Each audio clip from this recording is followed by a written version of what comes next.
Today I'm going to tell you why you never have to compare yourself to others ever again. I'm Lisa Johnson, a multi-six-figure business coach, and in 2 years I've built a business online where I make 80% of my income from passive and semi-passive income streams. I totally understand how hard it can be when you're starting out as an entrepreneur, the stresses it brings, the insecurities and the doubts. When I think back to when I first started, I remember looking at social media and feeling so frustrated because it seemed like everyone was doing better than me. There were endless pictures of my peers with what looked like my perfect clients, showing off their amazing work, and it drove me crazy. Why was I so behind? Why wasn't I getting the clients? What were they doing that I wasn't? It can throw you off and take you down a rabbit hole of studying what they're doing, even though what they are doing might not be right for you anyway. It wastes time, and it means you're not focusing on the one thing you should be focusing on, your own business. Comparing myself to others on social media almost made me give up on so many occasions, and it certainly didn't help me or my business. Now I look back, I can see how ridiculous it was to compare myself to others and how harmful it was to my own business, not to mention my own personal well-being.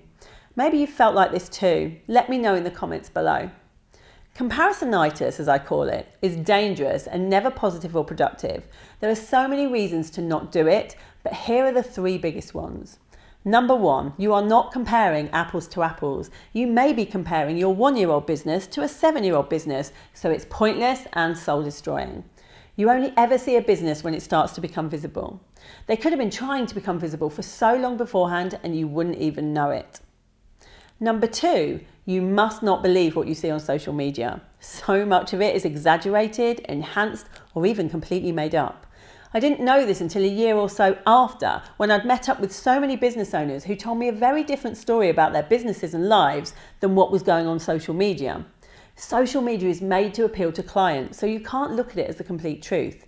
It's a curated highlights reel of someone's business and life.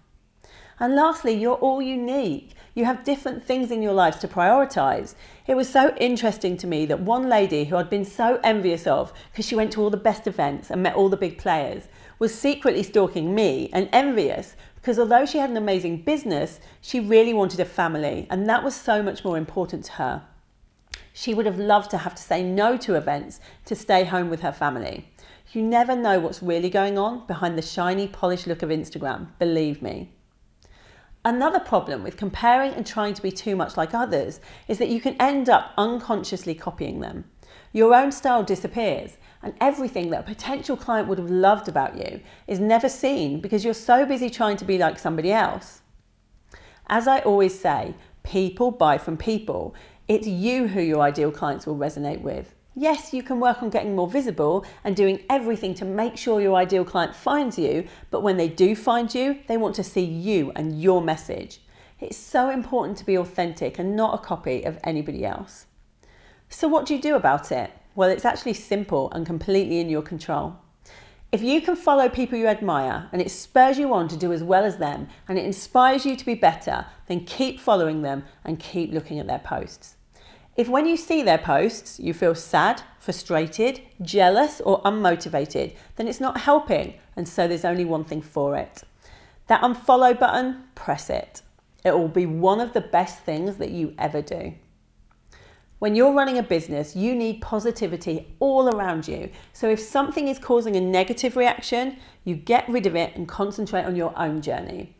There'll come a point further down the line, nowhere near as far away as you think, when you'll turn their feedback on and feel nothing, because you'll be doing so well in your own journey that you'll look back and realise there was no point comparing after all, just like I did. If you want to make sure your mindset and strategy is in the right place, I would love you to hit the bell and subscribe to my channel so I can notify you when there's something new for you. Until next week, have a good one. And remember, if I can do it, you can do it too.